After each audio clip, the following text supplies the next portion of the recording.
Okay, thank you for coming to, I guess this is the third Distinguished Seminar of the Distinguished Seminar Series for Spring 2018. It's my pleasure to introduce our speaker today, Janet Reyna, who is an ORISE Science and Technology Fellow at the U.S. Department of Energy, specifically in the Building Technologies Office. So it's the group that funds a lot of research in the area of buildings and building to grid integration and building efficiency and new building technologies. She has a PhD in civil environmental engineering, or civil environmental and sustainable engineering from ASU in 2016. Similar degree, a master's degree from ASU in 2013, and then a mechanical engineer originally by training at Purdue. Her research interests are generally in the area of how urban systems impact the environment. So looking at buildings, looking at transportation, air emissions, energy use, the associated air emissions from energy use also. Yep. And then the associated models that go along with those. She has quite a distinguished career so far, having publications in Nature Communications, journals like Energy, Environmental Science and Technology. She has awards both as a student and since she has received her PhD, and has been doing quite a variety of projects while at the Building Technologies Office. So once again, would you join me in welcoming Janet Reyna? Thank you very much. It was working before we started.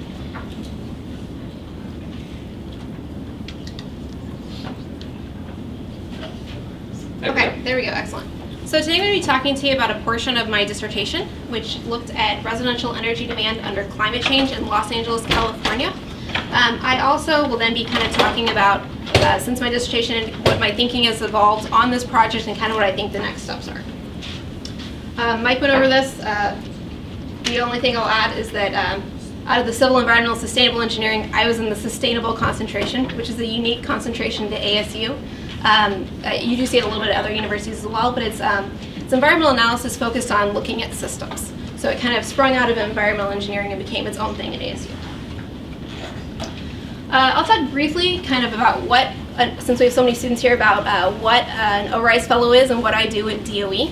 So ORISE Fellows, at least the way that my office uses them, we're kind of half postdoc, half consultant, in-house consultant. So I do, Building Technologies Office doesn't do a lot of research at the office specifically, but they do contract out research to the national labs and as well as do competitive awards. But I am helping with a couple of the more researchy things that our office does. One is on the International Energy Agency is leading an annex, which is like an international working group on building energy epidemiology. And what they mean by this term is the study of building energy use in a population of buildings, the way that the health field might look at epidemiological studies. So kind of pulling some of these methods in. So it's an international working group, mostly US, Canada, and Europe, but we do have China and Japan on board as well as maybe Australia. Kind of looking at the best ways, best data availability and best methods for how we think about energy use within a population of buildings. So this has been a really valuable activity for me. I'm also part of the Scout development team. This just publicly launched through a web interface recently. This is a forecasting tool for looking at energy use through 2050 and the potential for energy efficiency to change energy efficient technologies to offset the projected energy trajectory. So I'm part of the development team on that project, which is partly developed at the Building Technologies Office, or BTO, and partly at Lawrence Berkeley National Lab. I also do some activities that are more kind of analysis. I primarily support the Building Energy Modeling program, which is physics-based energy models of building energy consumption. Our office develops Energy Plus and Open Studio, which some of you might have heard of. So I've been helping develop a technology roadmap for looking at the future of energy modeling. What are the major innovations that need to happen? Where should DOE be investing? And I believe that's going to be released to the public within the month. One of the really exciting things that I'll touch on later in the presentation as well that I've been helping with is our initiative in grid integrated efficient buildings. Traditionally, Building Technologies Office has focused on building energy efficiency. And by this we mean just saving energy no matter where, no matter when, just save as much energy as possible, which is great and had really great benefits both in terms of environmental impacts as well as savings to US consumers. But we've started to have a more nuanced understanding that it matters more. It matters as well when the energy is being used, where it's being used. 2 p.m. on a hot summer day, the generation profile in the electricity grid is going to be very different than the middle of the night. It's going to be different in California than it's going to be in New England.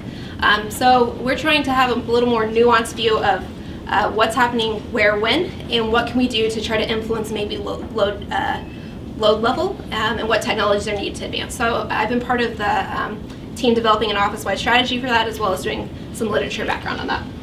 Kind of going on like that, I piloted a time-sensitive evaluation of energy efficiency survey. So thinking about this time valuing variation of energy efficiency, how should we be thinking about it? How should we be developing metrics to go into our tools like Energy Plus and Scout? Also, I've had the opportunity to help out on projects and kind of do grant review. I've been mentoring a project went to Rochester Institute of Technology this January, and there's one that's going to be piloted at Stanford, I think in April is going to be starting up, where we send complex challenges to university students. It's a program that's started by the Department of Defense, and the Department of Energy has just jumped on because it's been really successful with DoD. So we're just getting that started, so we'll see kind of how that evolves as the students tackle some of the challenges. The one that I'm managing is on occupancy detection of buildings using innovative methods. I was advising one of our benefit forward projects. I've had to, just in the past couple of weeks, pull myself off of that because of conflict of interest. This is a project we awarded back in the fall, and I helped with the contract negotiations and the technical scope that went into that.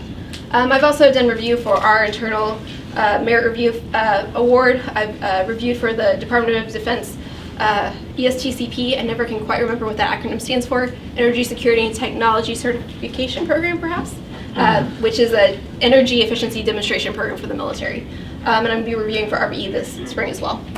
I also have just been put in charge of a project that we've contracted at NREL, which is on valuing PV and EV together and kind of looking at the way that efficiency and photovoltaics can play together in leveling the load of a building.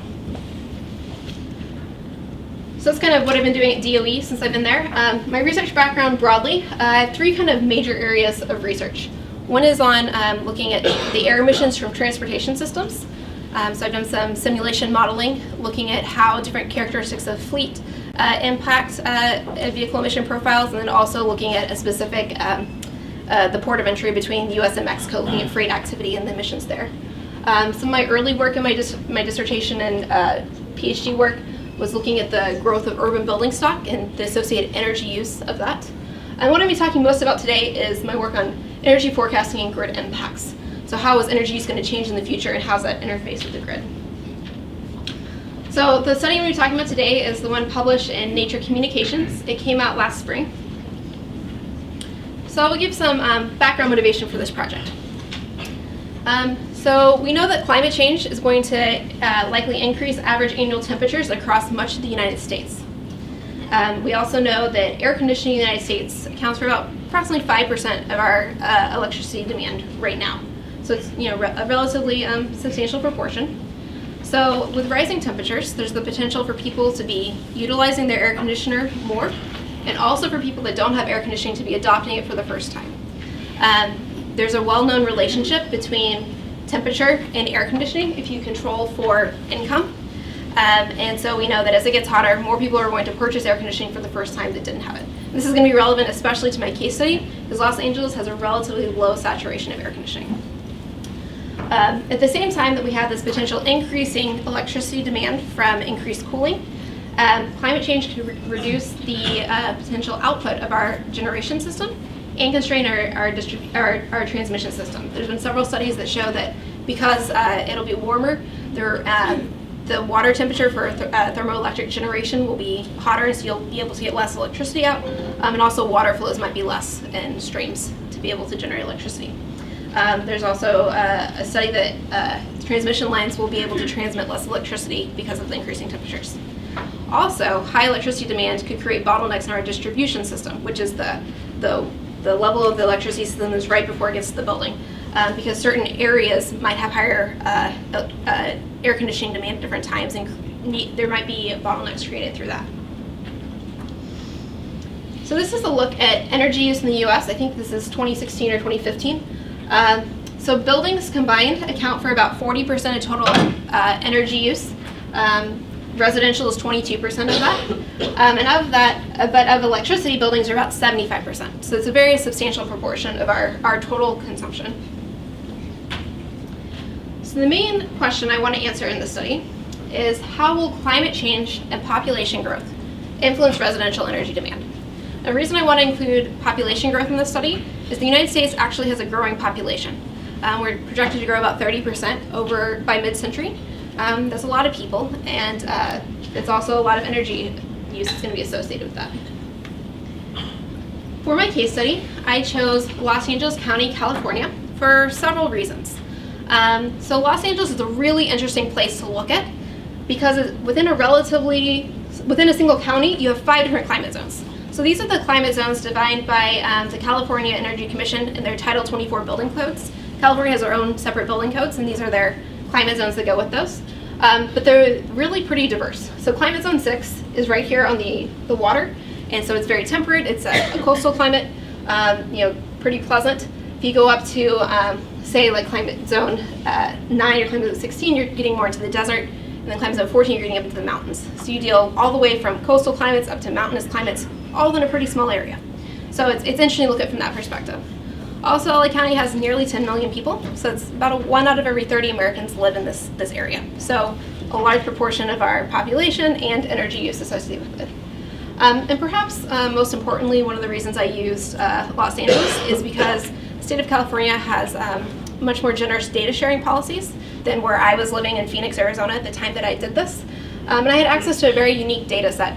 I had residential electricity data for about 1/4 of Los Angeles County, which is pretty substantial for developing the model. So kind of what models exist for modeling residential energy? So this is a paper that's pretty famous that came out in 2009 that catalogs the different types of methods. So there's top-down models that you can provide with pretty limited data inputs, you can get good projections. Part of the issue with some of the top-down models is that if you want to project far into the future, where the base conditions are very different from the day that you develop the model from, it becomes very inaccurate very quickly. I knew that I wanted to do a bottom-up model because I was also interested not just in understanding future trends, but understanding what the drivers of those trends were. Being able to understand what in the building or what in the system is actually driving those changes. So I elected to do an engineering type model using archetypes. And what this approach does is you use basically buildings that a single building that represents a group of buildings. So for example, I might have a single building energy simulation that represents all single family homes built between 1950 and 1970. So the objectives of this study. I wanted a calibrated bottom-up engineering model to forecast between 2020 and 2060 for the whole Los Angeles County. As I did that forecast, I wanted to maintain both spatial and temporal resolution to understand what was happening where in the county and when. And then once I had this kind of dire, like the population's going to increase and the temperature's going to increase and we're going to have this huge energy explosion, what do we do about it? And what are some likely potential future pathways to offset those projected increases? Here's an overview of my modeling approach, and I will go through each of these in detail. So the first thing I did was to get the climate projections. So I wanted to get a range of potential climate scenarios. So there are 4 different representative concentration pathways. So basically they're different projections of how much carbon there's going to be in the atmosphere. And for each of those representative concentration pathways, there's different models developed to look at how the temperature might evolve. These are called general circulation models. So for each of the 4 RCPs, I pulled 10 general circulation models to try to get a range of, like, within each RCP, what is the likely temperature fluctuation we might see, to try to kind of bound some of the uncertainty around these. I also did this for each of the 5 climate zones, since the climate zones are quite different in Los Angeles County. So 4 RCPs, 10 GCMs, 5 climate zones. With those projections, having temperature projections going forward, I then developed specific weather files that could be used in energy simulation. And I did my models in Energy Plus, so it was the EPW input files for Energy Plus. The climate models, the outputs were daily maximums and minimums, and to run building energy simulations, you actually need hourly projections, so I did a procedure to get to that. So then from that, I subdivided all of the residential stock in Los Angeles County into 84 different prototype categories, or archetype categories. So every single residential building in the county, I mapped one of these categories. And then so once I had that base model, I then developed different scenarios. BAU, which is business as usual, basically we do nothing. And then I did a BAU with electrification. Basically this is doing nothing, but then at the same time electrifying water heating and space heating, which are currently primarily natural gas, and moving those 100% electric. And there's a reason I did that, and I'll talk about that in a bit. And then, so those are the kind of the two doom and gloom scenarios. And I developed two efficiency scenarios. One's more moderate, something that might be reasonably achievable, and the one that's highly aggressive. With each of those, I scaled it at the county level based on the number of buildings and location, and capturing the changes over time, including population growth, which is about 22.5% projected in Los Angeles County. So for the climate models, I used the CIVE statistically downscaled climate projections from the Bureau of Reclamation. So these climate models have been statistically downscaled from the main GCMs to be at 12 kilometer by 12 kilometer resolutions. And the reason I use the statistically downscaled versions is I wanted to be able to capture what was happening different in each of the climate zones. And generally, without downscaling, the models are too coarse to differentiate between the different climate zones. So I pulled from the Bureau of Reclamation for each of the 5 climate zones. I did an average trajectory for each of the 5, and then for 10 different GCMs for 4 different RCPs. I then developed the weather files. So here plotted, each one of these plots is one of the 4 RCPs. RCP 8.5 is worst case scenario, most carbon in the atmosphere. RCP 2.6 is best case scenario, least carbon in the atmosphere. And these are just the averages to give you an idea of kind of the difference between them. And each of the colors is a different climate zone, the projections between 2020 and 2060. And the way that I morph these into actual weather files, I use a procedure called morphing. What this is I took the diurnal temperature range, which is the daily maximum minimum. So this is the diurnal temperature range of the general circulation model, divided by the diurnal temperature range of a EPW. So for each of the climate zones, I had a base weather file that said, here's kind of typically the annual pattern of weather that we see for the year, for 8760, for all the 8,760 hours that you have in a year. Here's a typical pattern. I then use that compared for each day the ratio between the general circulation model and the EPW, and then T sub I is the hourly temperature from the base file, the EPW, subtracted by the minimum, and then adding back in the minimum. So basically I was taking the pattern from the GCM and using the underlying EPW to morph into, to be able to get an hourly temperature projection between 2020 and 2060. So having my weather files then that I could use to run the simulations, I actually went about starting to subdivide the archetypes into the different categories. I did this primarily using the Residential Appliance Saturation Survey, which is a unique building survey in California.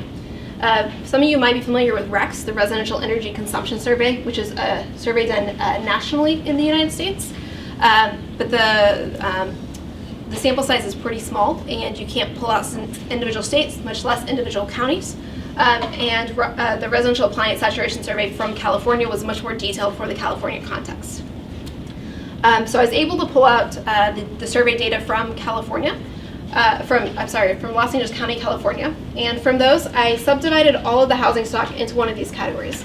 So each of these 4 is major building categories. So apartments, 2 to 4 units, apartments over 4 units, single-family detached, and single-family attached, like townhouses, duplexes, etc. I then subdivided each of them by time period of construction, so pre-1940 all the way up to present day. And then I also did it by climate zone. So I had these 84 prototypes for LA County. If you notice, some of them have been combined, and that was the case when there wasn't very much sample data to be able to differentiate between the different time zones, or the different time periods of construction. Those are also the buildings that are less prevalent in the housing stock. So for example, if you look at climate zone 14 of apartments 2 to 4 units, you see that all time periods are the same prototype. It's because there's just, climate zone 14 is the mountainous climate zone, and there's just not that many multifamily buildings up there. So then with the prototypes subdivided for each of those 84 categories, I developed an Energy Plus model. I actually did it in BOPT, which is the now defunct residential building simulation software. It ran under Energy Plus under it, but it's been rolled into OpenStudio within the last year, which is the more familiar middleware for energy modeling. So for each of these, I developed a physics-based, basically a model of a house that simulated the energy use over the time period I was studying. I had to piece together data for this because I had the residential appliance saturation survey that you can see was used for a lot of the categories here. Another source that I used heavily was the assessor handbook. This is also where I got information about where buildings were in Los Angeles County. Most counties in the United States, all counties in the United States tax properties, and for this they maintain a database, tax database, and it's usually called the assessor database. So the data tend to be pretty good for things like homes. They tend to be pretty poor for things like nonprofit institutions or schools that aren't taxed in the same way. But for residential buildings, they're pretty accurate because they want to make sure they're collecting their taxes. So I use, but in addition to having basic tax information like the value of the building, the location of the building, owner of the building, there's also usually a little bit of basic information about the structure itself, the square footage, the time period of construction. Some places include things like presence of air conditioning. LA does not include that in theirs, unfortunately. But it does give a little bit of basic information about the framing of the building. Like for example, I can tell if it's wood or steel frame from the assessor database. I think it's primarily for fire purposes. Also a little bit of information about the quality of the construction, which told me a little bit about the materials used in the building.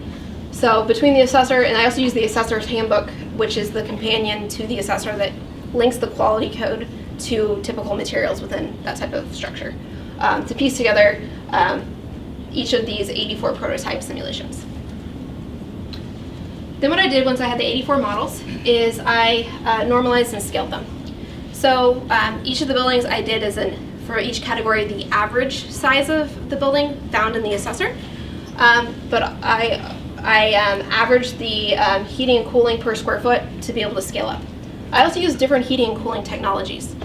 This was really important. So because even though one type of cooling might be the most prevalent within a prototype, it's more representative to have a statistical distribution of a weighted average of all the cooling type and heating types that are found in there. So I used 21 cooling, 13 heating, normalized by square foot, and scaled that up to the county level. For appliances, I did the same thing, but I did not normalize per square foot because, for example, think of like a washer or a dryer in a home. You're typically only going to have one. It doesn't scale with square footage of building. The exception to that was lighting, because lighting does track with square foot. So I scaled that to the census block group. So I scaled it to the full city and then aggregated census block group. This is because it was the data I had for calibrating. So census block group, there's about 6,500 in Los Angeles County. And so that's how I did most of the tracking throughout the project for the spatial differentiation. I think once I had this base model that was scaled up to the county level, and I said, okay, here's in my base year of the model, how much energy is being used on a given day throughout the whole year. I then calibrated against the base data. This data was a unique data set. You can actually go online and look at a lot of it now. It's called the LA Energy Atlas. UCLA hosts it. It's electricity use at the census block group level. So census block group level for a year. So I was able to use those 6,500 census block groups to calibrate my model. I pulled out a training and test data set subdivided based on the number of prototypes. So number of census block groups. So I held a number of census block groups that I wasn't using in the training process to then test the calibration.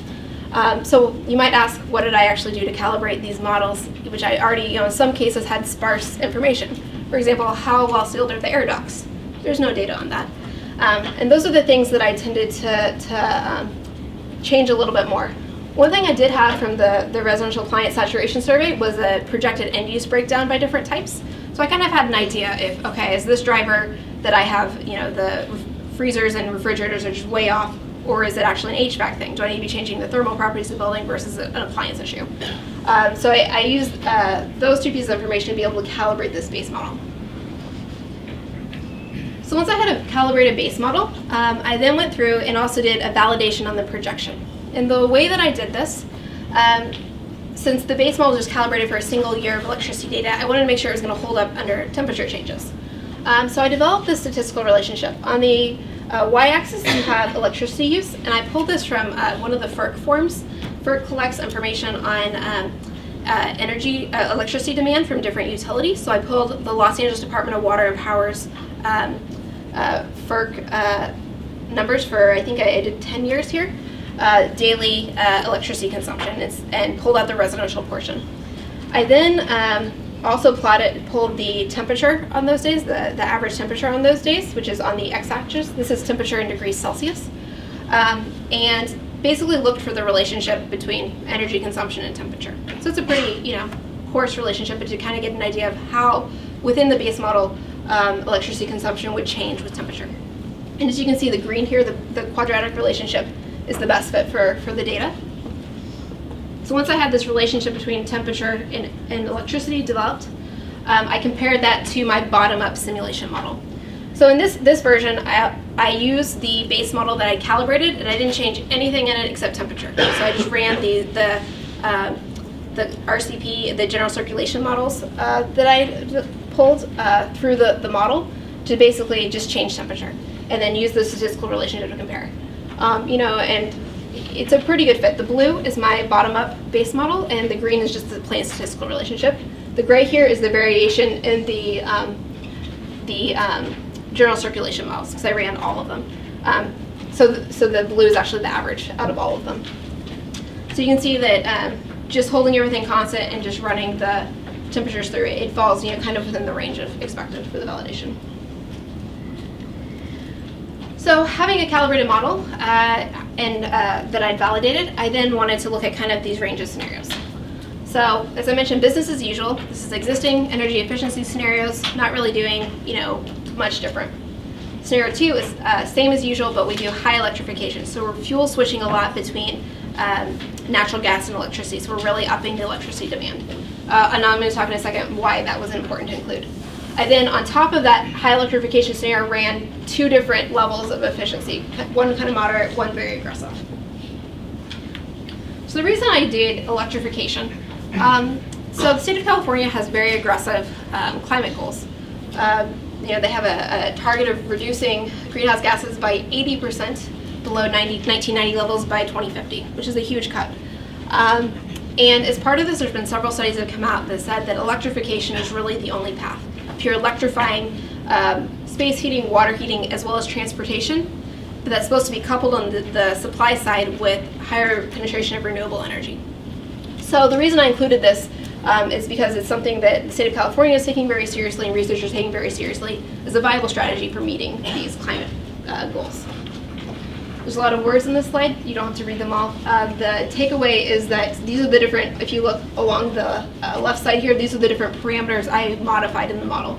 So I was looking at turnover rates of buildings, population growth, saturation of air conditioning, turnover of air conditioning, lighting, TV and computer, water heating, refrigerators, plug loads, which is a really tricky one to try to estimate, freezers and microwaves. So in my model is I projected it forward over time. Each of these was increasing in efficiency standards over time and being replaced at the end of its natural life cycle. So for example, if your air conditioning wears out, in the high efficiency, aggressive efficiency scenario, it would be probably replaced by high efficiency heat pump when it wears out. And so these are the results of projecting it. If you look at the dashed line here, that's natural gas. So you see natural gas going down since we did a lot of fuel switching. And the solid line is electricity. Each one of these 4 plots is one of the RCPs. And the y-axis here is annual energy use in gigawatt hours. Excuse me. The different colors are the 4 different scenarios. So you can see here from 2020 through 2060, there's a potential for pretty high increases of electricity demand, up to 87% under the very worst case, so nearly a doubling from combination of fuel switching and pressures of population growth. That increase is not equally dispersed throughout the county. So this is cycling through the 4 different RCPs. And each one of these maps is one of the 4 different scenarios, with 3 and 4 being the efficiency, and 1 and 2 being the business as usual and business as usual with high electrification. So you can see the heavy electrification with no efficiency would be a really, really terrible scenario. The colors are percent increase for each of the census block groups. You see that further inland it tends to be a little bit worse. There are also, if you see there's some blue showing up here in scenario 4, those are cases where we're actually decreasing electricity consumption in those periods through the heavy efficiency. I put this one up here because it's in the paper, but do take it with a grain of salt, and it's framed as such in the paper. This is, instead of looking at kilowatt hours, this is looking at gigawatts. So this is the peak power demand of the year. So one of the things I wanted to look at beyond just total energy use over the time period, how much worse is the worst day going to get as time goes on? So the way I've plotted this is the bottom graph is hours above the 2020 max. So if I take the worst year and the worst hour in the base year, how many hours in the subsequent years do we get above that? And it's a lot. And then if you, the top here is basically what is the worst hour of each of the years going forward. Oh, I forgot to mention the last one. The gray here is the variability in the different climate models. That's what kind of to bound that uncertainty. So you can see much more than a 87% increase. It's actually about a 150% increase in the worst case scenario. So the total, not only is the total going to be worse, but that worst hour could be really, really bad. The reason I say take this with a grain of salt is there wasn't, in this modeling, there wasn't intensive, behavioral change modeling or anything like that. It was just kind of projecting the way we operate now going forward. And there's a lot happening in this space that that's probably not as accurate as it needs to be to really take a hard look at what the peak hour is going to be. I also didn't model photovoltaics in this at all. And a lot of people in California do have rooftop solar generation. So the peak hour does tend to be in the middle of the afternoon. Most of this is driven by air conditioning. And rooftop photovoltaics would actually offset a lot of what at least the utility is saying as far as energy demand. They're still using the energy, but they might be using it from on-site generation. So once again, the peak demand with a grain of salt, because it might not necessarily be the demand profile the utility sees. So kind of in the good cases, what's driving the savings or the increases? Population growth across the board is 22% of the increase. And you see that temperature, when compared to using RCP 2.6, the best case is the base, you see that the increases vary between 2 to 7% of the increase is attributable to temperature. You see other major drivers are HVAC, plug loads are a huge one. Plug loads is a really difficult one to forecast because we don't have a good idea what they are and what the trends are. I use pretty conservative assumptions on this. I assume they're growing about 1% a year. In each case, current growth rates are around 7%, but that's probably not sustainable over the time period. In my efficiency cases, I put plug load growth at about 0.25 to 0.5%. Where you can see the negative here is the savings, and all the other appliance efficiencies offsetting from these other increases. So kind of some conclusions. Things could be really bad if with population growth and climate change, if there's not substantial thought put into how the city's growing and what electricity is coming online to meet the new demand. Under business as usual, the increase could be 42 to 47%. If you add electrification on top of that, 80 to 87% potential increases. But however, the positive thing is aggressive energy efficiency could offset that quite a bit. Under RCP 2.6, the increase is only about 28%, which is relatively on par with population growth. I'm also doing a follow-up study looking at what would this actually cost to implement. How much would it, if you did the aggressive efficiency, what would it cost? And the preliminary analysis shows even if the homeowner bears the full cost of the energy efficiency, they'd be looking at about a $300 annual savings. That's a lot of assumptions about what the price of electricity is going to look like 50 years from now. But it does look like that it's economically viable, some more than others. So some of the conclusions that we might take out for places outside Los Angeles. Los Angeles is what I consider pretty much a fully developed city. It is growing in population, but it's not really growing very much as far as like expanding building stock. You see a lot of interesting things like single-family homes being converted into multiple units. You put another unit in the garage and so forth. But it's a relatively mature developed building stock. Most of it was built between 1950 and 1960. And so they're not seeing a huge geographical expansion in a place like Phoenix, Arizona, for example, is seeing. So most of the mitigation is probably going to need to focus on incremental upgrades to the thermal shell, so retrofitting the existing stock, as well as improving appliance efficiency. So that's was the recommendations for LA specifically. New building standards are great for the buildings that are built, but it's not a massive new building stock expansion, so they'll be less effective. So many areas that have aggressive climate change goals are also relatively mature cities. Growing cities, however, could take away some different things from this. Growing cities, there's a huge opportunity to build the building stock where it's more efficient to start with. Los Angeles, because it wasn't heavily air conditioned to start with, a lot of the building stock was not well prepared to have air conditioning. It's very low insulation levels, very poor windows. In a city that's growing very rapidly, as much of the U.S. is, there's opportunity to design in the efficiency from the start, to start a lower energy consumption regime. U.S. population is supposed to grow about 30% by 2060, and most of this is going to the south and west. So this is the change in the mean U.S. population center since the beginning of our founding. You can see it's steadily moving west and then south. You can kind of see there's like so 1910 is about here, and then it kind of juts south a little bit. And there you see the advent of air conditioning. It's noticeably moved the U.S. population center south. There's actually a really good podcast on this within the last couple weeks. If any of you listen to 99% Invisible about air conditioning, I'd highly recommend it. These are some select cities that I pulled from the U.S. Conference of Mayors that are expected to have really high population growth. This is just through 2042. You can see Phoenix is up there with 88% growth. Fort Myers, Florida, Texas, North Carolina, Nevada, Utah.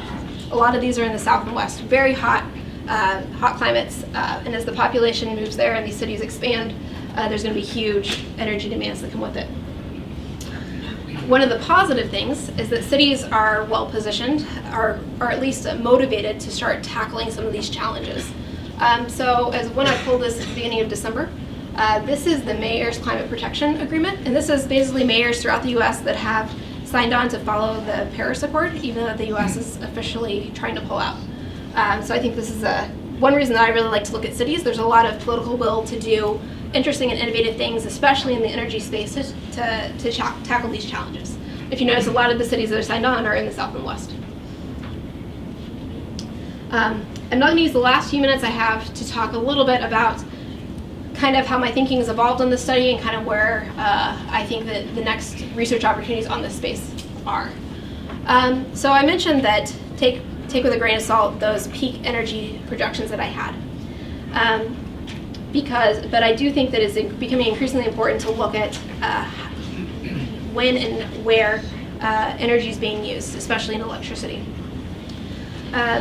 It's important, especially to be looking at this for electricity and be looking at where savings are going and not just total bulk energy efficiency, because costs are different in different places, emissions are different at different times and places, and you have to build out your transmission, distribution, and generation system for electricity based on where energy is being used. There's also the potential, and you're seeing it a little bit, for buildings to actually bid into wholesale electricity markets.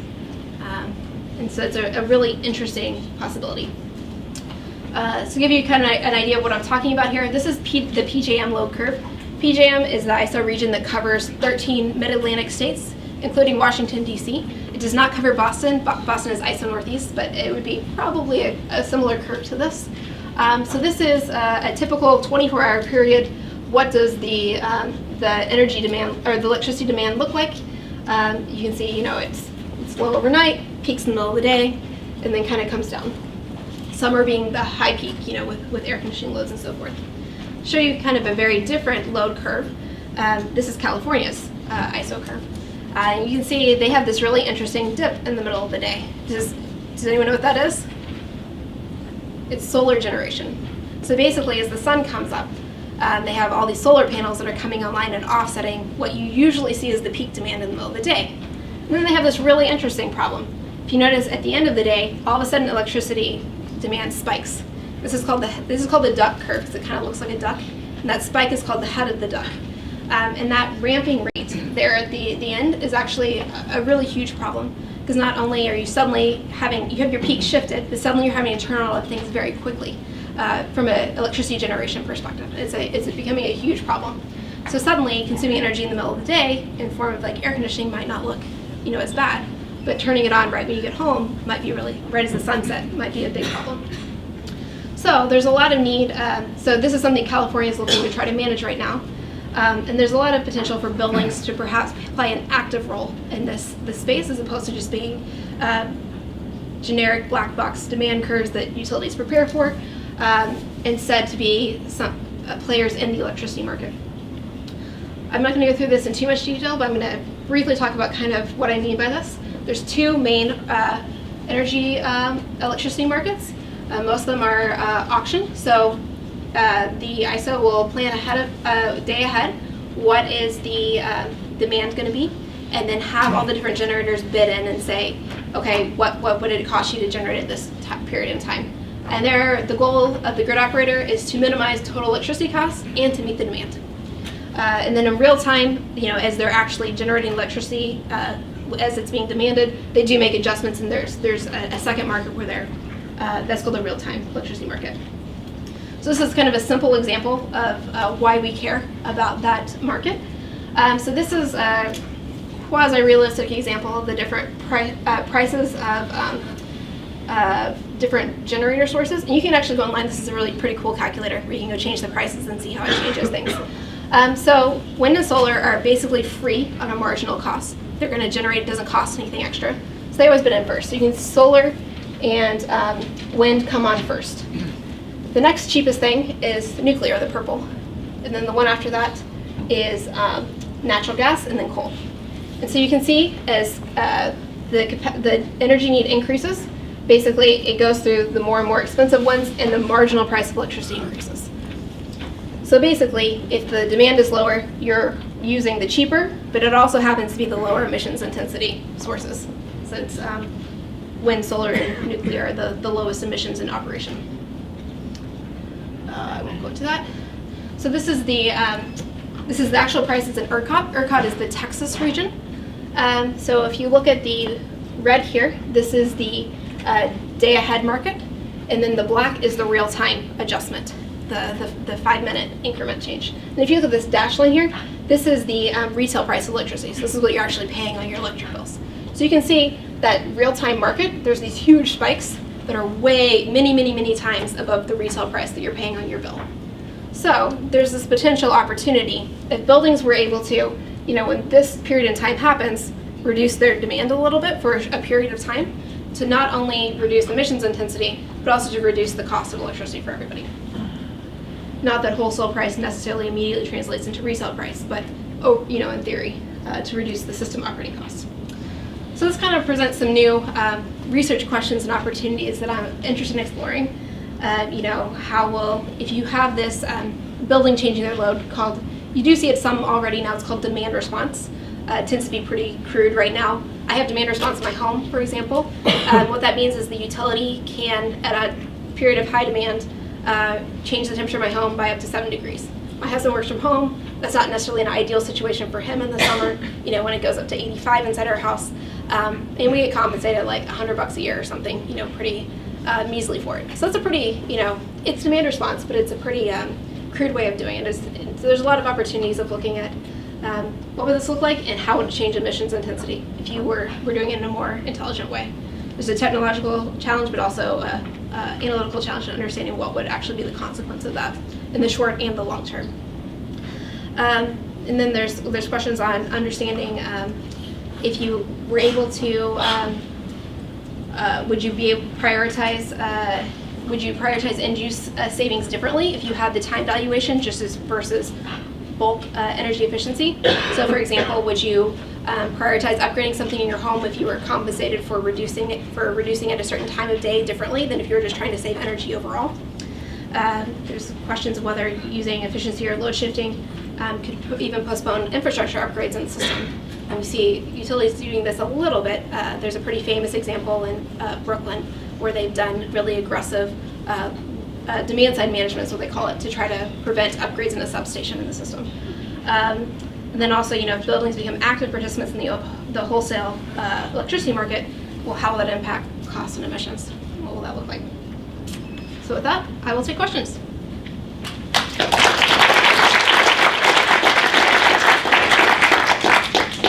Thank you. Any questions from the audience? Matt's itching to ask one. All right. So we didn't hear much about your work on emissions, but you had several projects related to that, and especially spatially located emissions and presumably exposures to those emissions. Could you imagine integrating that with the work you did on building stock in LA here, or Absolutely. Maybe you have already? That was the missing piece. That's why I'm interested in looking at the demand side, or I'm sorry, on the supply side, because it's linking it not just energy. We don't care about energy necessarily for energy's sake. We care about it from a what is the impact to people. So looking at who's being exposed to what, where, and what is the health impacts, and how does that impact quality of life. So I just see it as step one to then linking to the eventual impacts of that. So the file that you use, EPW for the 8,760 hours of the data, what is the source and how confident are you with that circulation outputs that has? Because it will impact the next 60 years. Right? Yeah. So the one I use actually created a custom one. So I pulled the weather for the year of my electricity data. So the electricity data I had was for fiscal year 2011 to 2012 for LADWP, the Los Angeles Department of Water and Power. So that was like July 2011 through June 2012, I believe. So I basically went and pulled the weather data for each of the 5 climate zones during that time to create my own EPW base file. In building design, the way that energy simulations typically use, there's more standard EPW. So for Title 24, the building codes in California, each of the climate zones has an EPW that you could go and just pull. But it wouldn't be necessarily representative for the data that I was dealing with, because it was electricity from a specific year. So I wanted to match the temperature profile to that year that I had the data.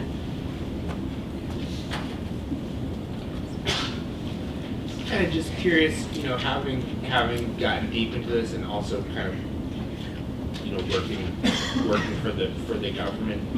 Where do you see kind of the most important place for state, local government to focus to kind of meet, energy goals? I mean, I don't see the federal government taking a big leadership role on much of it in the near future. So I think there's a huge opportunity for state and local government to be leading. Some of the limitations, I think, of state and local government tend to be, technological. They might want to do things to help with energy and climate, but they might not necessarily know where to start. But I do think there is a strong role, especially if we can get, some states have really good resources for being able to tell these in larger cities as well. But I do think there's a really strong role for them to be stepping in and taking the initiative.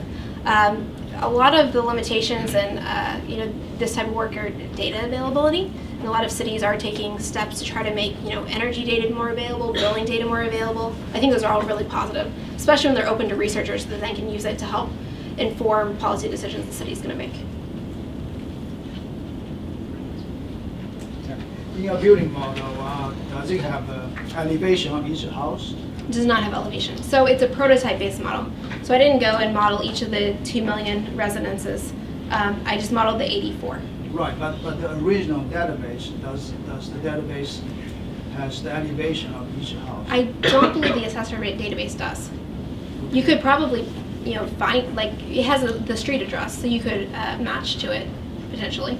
Okay, and what language did you use for your model? Python. Okay. So the simulations were done in Energy Plus, and then it was stitched together with Python. Yes. Do you know, in terms of capacity, you said with LA growing about 22%, how much new construction would you need to? This is a good question. So this is something I Can I have struggled the with. question again? So, sorry, the question was with Los Angeles growing potentially 22%, how much is this going to lead to new construction? Oh, I forgot, I was supposed to be repeating the questions for the microphone. how much is going to lead to new construction? And this is a really good question and something I struggled a lot with in developing the model. 22% is the official number from the California Department of Finance. Like, this is where LA County is going. In practice, LA County is very built out. I don't know where the buildings are going to go. So in my model, to allocate it, I basically did a weighted population distribution. So I put more buildings where the people already were, assuming they were going to get bigger or something. But in practice, I don't know where the people are going to go. Like, I don't know where those 22% are going to go. It's something I think is a big paradox. Maybe they're actually going to be spilling into surrounding counties and not in LA itself. It's possible. There is some empty space. It's kind of up in the desert area. But at that point, you're so far from something, like trying to get into LA, it wouldn't take you 3 hours. I don't know. So I did, in the model, include new building construction for that 22%. Peter? Yeah, so in pricing, we have this really crude way of doing things that, as a consumer, I just pay a certain amount per kilowatt hour. Yep, I don't know if LA even has peak and off-peak hours. I believe they do, but And so maybe if not they- residential. But then on the other hand, you're showing all these spikes that the wholesale, Mhm. the industry is supposed to somehow absorb and deal with. Right. Could you think about what would happen if we actually sent all those wildly fluctuating prices to consumers? And so giving them an incentive to buy when it's cheap and not buy when it isn't, and how that would affect demand, buying more efficient appliances, on-site storage, all these other kinds of Right. things that could happen. I mean, so, yeah, sending the real price I mean, that's kind of like the dream as far as like energy efficiency, right? Is that you have real-time pricing of electricity. No one knows for sure what would happen. First of all, there's the technological challenge of actually, getting that signal to the homeowners. Most homeowners probably don't even know what in their building is driving, their different, things. They probably don't even know what the majority of their loads are. It's a big behavioral economic experiment. There is one example I know of where they're doing sort of real-time pricing. It's like on a test case. It's a neighborhood in, I want to say, Alabama with Southern Company, where they actually are doing this, where they're sending day-ahead prices to the homes and having them alter in their brand new homes that have been built with kind of these smart systems, so they're able to respond. And then they do this iterative process of bidding back and forth. And it is actually, the market talking directly to the building. And, how can they level out and reduce energy consumption? They do change their behavior quite a bit. I don't think it's ever going to be the individual consumer saying, hey, I know what the price is going to be in an hour, let me go do something. It's going to be the control system in the building. Commercial buildings are probably better prepared for that right now because they tend to have more automation systems. Residential buildings are often the ones driving those peaks though. So I think there's a big potential for having this real-time pricing and this dynamic feedback and having buildings be active players in the market. And it's probably never going to be, an individual building bidding into the wholesale electricity market unless you're a giant building. It's going to be some level of aggregation, some aggregator that's then bidding in. And you do see this to some extent already with existing wholesale demand response programs. That there's some company that's aggregating a whole bunch of buildings and feels pretty confident they can bid into that wholesale market. And then the company's sending out signals to the individual buildings. Okay. It's a big computational challenge to be able to communicate with so many buildings at the same time as well.